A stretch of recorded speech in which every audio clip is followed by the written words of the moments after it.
Hey, Treasure History. Today's essential question is, what is direct democracy? You do need your notebook today because you will be taking down some important definitions. So please pause and copy this question at the top of your notebook page. Now turn to the Tuesday page of your packet. Yesterday we learned about the cultural contributions of Athens. Can you check off all the innovations that ancient Athens was known for? That reminds me of another civilization with tons of amazing inventions. Can you check off the innovations that ancient China was known for? Great job! You'll find questions about Athens and Chinese innovations on Benchmark 3 that's coming up in 2 weeks. But today we'll talk about the government of ancient Athens. Athens had a really unique and special system for their time. They had a direct democracy. Please pause and copy this vocab term into your notebook. Direct democracy means rule by the people. There's no king, there's no tyrant. That's where each individual person has a vote about what to do. Whatever the most people votes for wins. Anybody can propose a new law. So citizens, they're not voting for someone to represent them the way that we do. We vote for senators and governors and a president.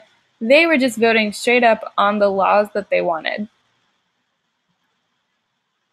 Democracy has two words that are important, or two root parts that are important to know. Dem means people, and ocracy means government. So democracy is government by the people. Some things that are not democracy are oligarchy, which means power in the hands of a few wealthy citizens. Only a few people rule. It could be a group of 3, it could be a group of 10, but they're the ones that make all the decisions. Monarchy is where just one person makes all the decisions, and that's what we've been learning about so far, like in Egypt with the pharaoh, Mesopotamia with the king, China with the emperor. They're the ones that make every decision. And then tyranny, that's also with one person who makes all the decisions, except for they're not a king. They take power by force. They conquer people. We're going to learn about someone like that later on this week. Now let's move into our passage. Be ready to annotate, circle keywords, underline details, and please summarize when it tells you. The famous Athenian philosopher Pericles said, "It is true that we are called a democracy, for the administration is in the hands of the many and not the few, with equal justice to all alike in their private disputes."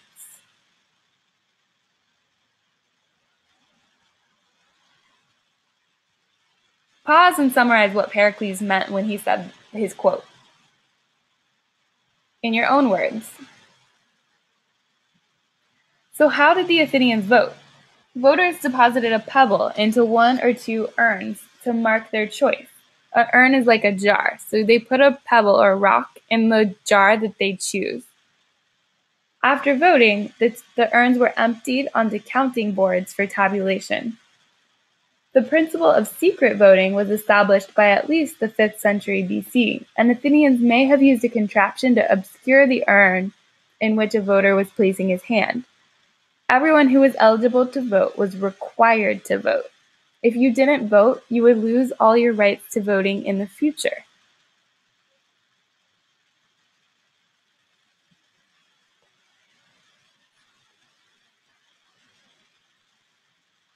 One problem that immediately came up in a democracy is who was going to be able to vote?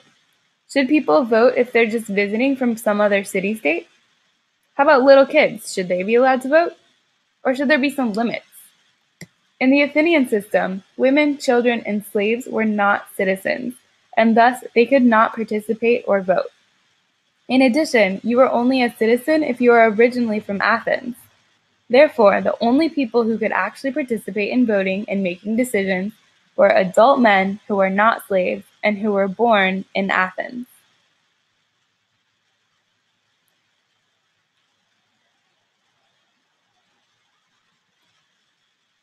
Let's go ahead and copy that down. The citizen is a male, he's free, so he's not a slave, and he was either born in Athens or his family originally came from Athens. Press pause if you need more time to copy. So instead of voting for their public leaders, leaders were selected at random through the process of a lottery. The Athenians believed that any male was capable of making a good leader, and so they worried about votes being influenced by those with money or important family names. They basically didn't want rich people to have the power. They thought everybody could rule, whether you were rich or poor. So they did this lottery, and if you got a winning ticket, then you came to join the Council of 500. People in the Council of 500 served for 1 year, and during that year, they were responsible for making new laws and for changing old laws. But nothing that they did became a law until all the citizens of Athens had a chance to vote yes or no. So even though there were 500 leaders, those people were only in charge of doing what the voters told them to do.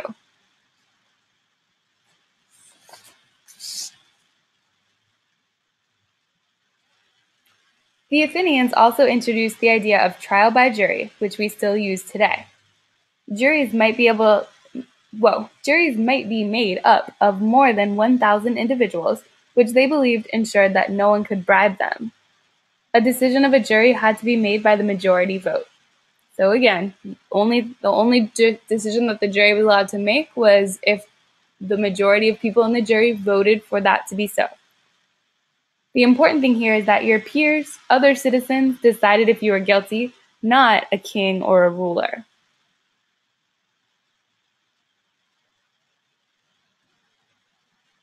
Let's copy our last definition of jury. Still used today, it's a group of citizens who decide the consequences for crimes.